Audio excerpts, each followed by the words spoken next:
Dengue జ్వరం అంటే మనందరికీ వెన్నులో వణుకు. ఎంతగా అంటే డెంగీ సోకితే ప్రాణాలకు ప్రమాదమని వెంటనే ప్లేట్లెట్లను ఎక్కించుకోవాలని అనుకుంటాం. ఇక పిల్లలకు డెంగీ జ్వరం వస్తే తల్లిదండ్రుల ఆందోళనకు అంతుండదు. ఒకటే కంగారు పడిపోతూ ఉంటారు. నిజానికి పిల్లలకు డెంగీ సోకినంత మాత్రాన కంగారు పడాల్సిన పనిలేదు. తేలికపాటి చికిత్సతోనే పిల్లల్ని డెంగీ నుంచి బయటపడేయొచ్చని చెబుతారు డాక్టర్లు. పిల్లల్లో డెంగీ జ్వరానికి చికిత్స, పరిష్కార మార్గాల గురించి డాక్టర్ని అడిగి ఇప్పుడు తెలుసుకుందాం.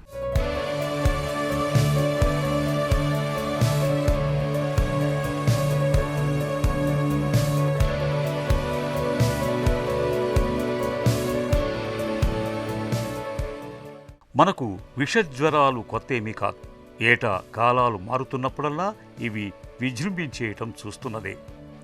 ముఖ్యంగా నేడు డెంగీ జ్వరం రేపుతున్న కలకలం అంతా ఇంతా కాదు. డెంగీ జ్వరం మూలంగా ప్లేట్లెట్లు తగ్గటం, రక్తం చిక్కబడటం, రక్తస్రావం వంటి చిక్కుల్ని తెచ్చిపెడుతూ చాలామందిలో ప్రాణాంతకంగా పరిణమిస్తోంది. పెద్దలతో పోలిస్తే డెంగీ జ్వరం పిల్లల్లో మరింత ప్రమాదకరంగా ఉంటోంది.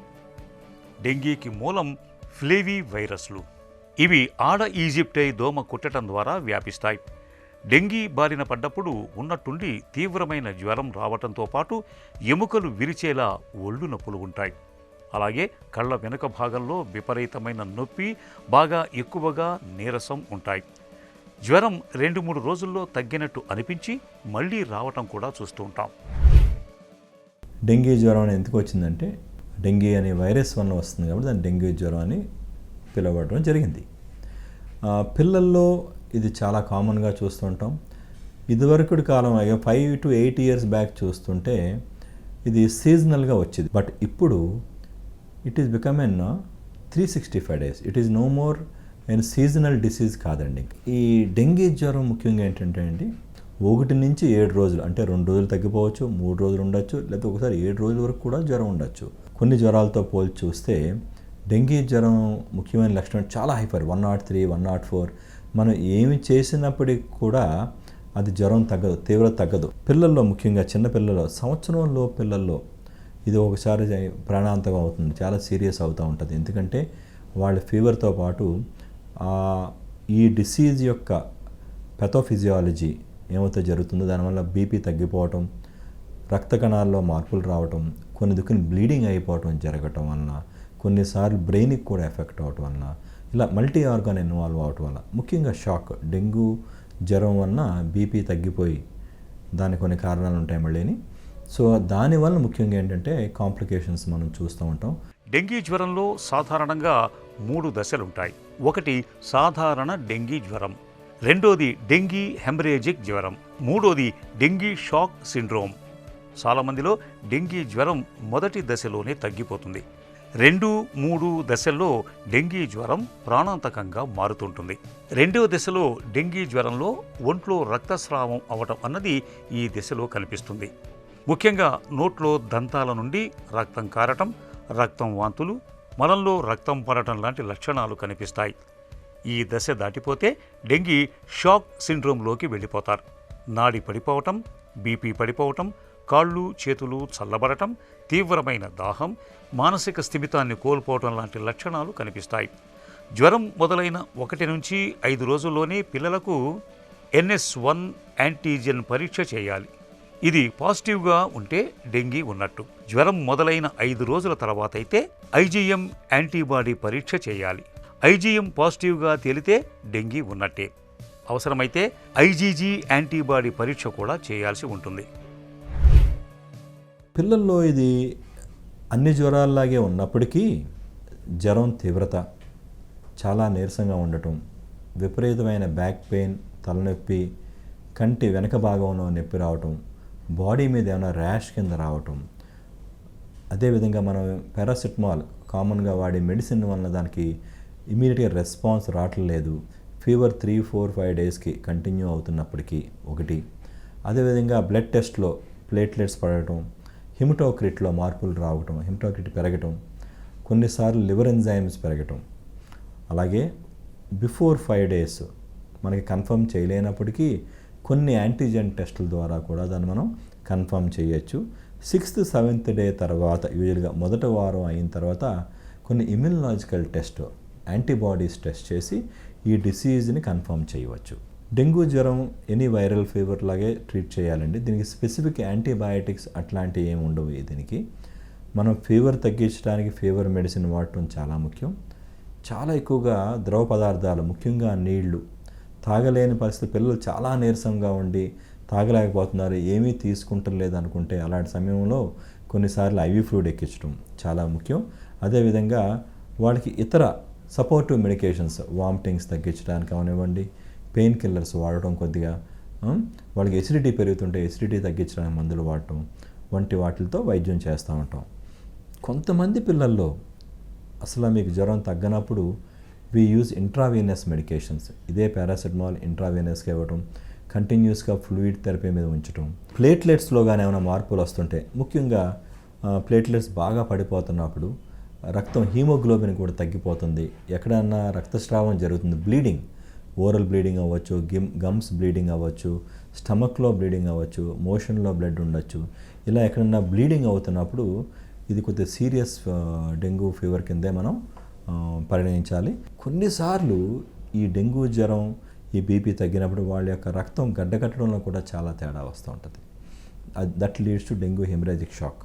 అది చాలా సీరియస్ కండిషన్. పిల్లలు డెంగీతో బాధపడుతున్నప్పుడు శరీర ఉష్ణోగ్రతను తగ్గించడానికి ఒంటి మీద బట్టల్ని తీసివేసి తడిగుడ్డతో తుడుస్తూ ఉండాలి. జ్వరంతో ఉన్నప్పుడు పిల్లలు నీరసించిపోతుంటారు. ఇలాంటప్పుడు పిల్లలకు పళ్ళరసం, మజ్జిగ, లస్సీ, కొబ్బరి బోండాలు లాంటి ద్రవాహారాల్ని తరచూ అందిస్తూ ఉండాలి. ఒక మాదిరి డెంగీ జ్వరానికి పారాసిటమాల్ మాత్రలు ఇస్తే సరిపోతుంది. వాంతులు అవుతుంటే వాటిని తగ్గించే మందులతో పాటు ఓఆర్ఎస్ ద్రావణాన్ని ఇవ్వాలి. అప్పటికీ తగ్గకపోతే ముఖ్యంగా పిల్లల్ని ఆసుపత్రిలో చేర్చి చికిత్సను అందించాల్సి ఉంటుంది. ప్లేట్లెట్లు బాగా తగ్గటం, రక్తం చిక్కబడటం వంటి హెచ్చరికల లక్షణాలు కనిపిస్తుంటే హెమటోక్రిట్, ప్యాక్డ్ సెల్ వాల్యూమ్, ప్లేట్లెట్ల సంఖ్యను తెలిపే రక్త పరీక్షల వంటివి చేస్తూ జాగ్రత్తగా కనిపెట్టుకోవాల్సి ఉంటుంది. నోటి ద్వారా ద్రవాలు తీసుకోలేని స్థితిలో ఉన్న, రక్తంలో హిమోగ్లోబిన్ శాతం ఎక్కువగా ఉన్నా, రక్తపోటు బాగా పడిపోయినా సెలైన్ ఎక్కించాల్సి ఉంటుంది. డెంగ్యూ జ్వరం ఉంటే ప్లేట్లెట్స్ ఎక్కించాలని ఆ రూల్ ఎక్కడా లేదు, అవసరం కూడా లేదు. డెంగ్యూ జ్వరం వచ్చి ఎక్కడైనా బ్లీడింగ్ మేనిఫెస్టేషన్ ఉంటే, కౌంట్ ఏమున్నప్పటికీ కూడా వాళ్ళకి ప్లేట్లెట్స్ ఎక్కిస్తూ ఉంటారు. ప్లేట్లెట్ కౌంట్ 1,00,000 ఉన్నా కానీ అలాంటి సమయంలో ప్లేట్లెట్స్ కొన్నిసార్లు ఎక్కిస్తూ ఉంటాం. 50,000 కింద ఉండి ఎక్కడ బ్లీడింగ్ అవ్వట్లేదు అనుకోండి, కొన్ని సందర్భాల్లో మనం చాలా క్లోజ్ మానిటరింగ్ చేస్తుంటే వెయిట్ చేయొచ్చు, మనం ప్లేట్లెట్స్ ఎక్కించాలని లేదు. కొన్ని సెంటర్స్లో 25,000 కౌంట్ నుంచి 25,000 కౌంట్ పడిందంటే కొంతమందికి ఎక్కిస్తారు. కొన్ని సెంటర్లో ప్రపంచంలో చూస్తే అడ్వాన్స్ సెంటర్స్లో తీసుకోండి, ఈవెన్ మన హైదరాబాద్లో కూడా కొన్ని అడ్వాన్స్డ్ హాస్పిటల్స్లో క్లోజ్ మానిటరింగ్ ఉన్నప్పుడు 10,000 కౌంట్ వచ్చే వరకు కూడా ఎక్కడ బ్లీడింగ్ లేకుండా ఉంటే మనం వెయిట్ చేయొచ్చు. కానీ కాన్స్టెంట్గా మానిటరింగ్ చేసి తక్షణం మనం అనుకున్న వెంటనే ఇవ్వగలిగే కెపాసిటీ ఉండాలి. డెంగ్యూ డిసీజ్ని ప్రివెంట్ చేయాలి అంటే ముఖ్యంగా మనకి ప్రివెంటివ్ ఆస్పెక్ట్స్లో మస్కిటోస్ బారిన పడకుండా చూసుకుంటాం చాలా ముఖ్యం. వాటిలో ఫుల్ స్లీవ్స్ కవర్ చేసి ఉంచుకుంటాం, full hands and full pants, పిల్లలు కానీ పెద్దవాళ్ళు కానీ. వాటర్ లాగ్డ్ ఏరియాస్లో ఈ మస్కిటోస్ ఎక్కువ ఉంటాయి. సో ఆ వాటర్ లాగింగ్ లేకుండా క్లాగ్ అవటం, మన బయట పాట్స్లో వాటర్ నిలవబెట్టడం, సన్షేడ్స్లో వాటర్ ఉండటం, ఈ టైర్స్ అన్ని కట్ చేసి పాడేస్తూ ఉంటారు, దాంట్లో క్లీన్ వాటర్ ఉంటుంది, ఫ్రెష్ వాటర్, దాంట్లో ఈ మస్కిటోస్ బ్రీడ్ అవుతూ ఉంటాయి, దాంట్లోనే ఎగ్స్ పెడుతూ ఉంటాయి. ఎక్కడైతే వాటర్ ఉందో, ఫ్రెష్ వాటర్ ఉండదని కూడా ఈ మస్కిటోస్ ఎక్కువ బ్రీడింగ్ అవుతూ ఉంటుంది. కాబట్టి అలాంటి ఏరియాలకు వెళ్ళినప్పుడు మనం ఇంకా జాగ్రత్తగా ఉండాలి. మస్కిటో రిపెల్లెంట్స్ వాడటం చాలా ఉన్నాయి, కమర్షియల్ అవైలబుల్ క్రీమ్స్ కూడా ఉన్నాయి. You can apply to act as the mosquito repellent. మన ఇంట్లో మన రూమ్స్లో using mosquito repellents is very important. Second thing, కొన్ని chemicals to prevent this mosquitoes breeding లేకుండా చూసుకుంటాం. కామన్గా చూసుకుంటే మరీ చిన్నపిల్లల్లో మస్కిటో నెట్స్ ఇటీవల కాలంలో బాగా వాడటం మానేసాం, ఎవరు వాడట్లేదు. So mosquito nets using is very very important. రాకుండా ఏం చేయాలనే దానికి ఎస్, ఫ్రమ్ లాస్ట్ డికేడ్ అండి the research has been focused lot on vaccination. ఇప్పుడు we have vaccination phase 3 trials అయిపోయినాయి. అది ఈ 4 వేరియంట్స్, 4 టైప్స్ ఆఫ్ వేరియంట్స్కి వచ్చి vaccine is available in the market. It is phase 3 trial అయ్యింది. It is going to come to usage very shortly. Dengue విషయంలో అసలు ప్రమాదం జ్వరం తగ్గుతున్నప్పుడే మొదలవుతుంది. ఈ సమయంలోనే రక్తపోటు, ప్లేట్లెట్లు పడిపోతూ ఉంటాయి. అందువల్ల పిల్లలకు జ్వరం తగ్గుముఖం పడుతున్న దశలో మరింత అప్రమత్తంగా ఉండాలి. ఇక డెంగీ జ్వరం వచ్చిన అందరికీ ప్లేట్లెట్లు ఎక్కించాల్సిన అవసరం లేదు. ప్లేట్లెట్లు 20,000 కన్నా తగ్గి రక్తస్రావ లక్షణాలు కనిపిస్తున్నప్పుడు మాత్రమే బయట నుంచి ప్లేట్లెట్లు ఎక్కించాల్సి ఉంటుంది. అది 10,000కు పడిపోతే రక్తస్రావం ఉన్నా లేకున్నా ప్లేట్లెట్లు ఎక్కించాలి. ఇక డెంగీ వచ్చాక ఇబ్బందులు పడటం కన్నా రాకుండా చూసుకోవటమే ఉత్తమం. దోమలు కొట్టకుండా చూసుకుంటే డెంగీని పూర్తిగా నివారించవచ్చు. ఇంటి పరిసరాల్లో నీరు నిలవ లేకుండా చూసుకోవాలి. దోమతెరలు వాడుకోవాలి. పిల్లలకు నిండుగా దుస్తుల్ని ధరింపజేయాలి. దోమలు కొట్టకుండా దోమలను తరిమే క్రీములు రాయటం మరీ మంచిది.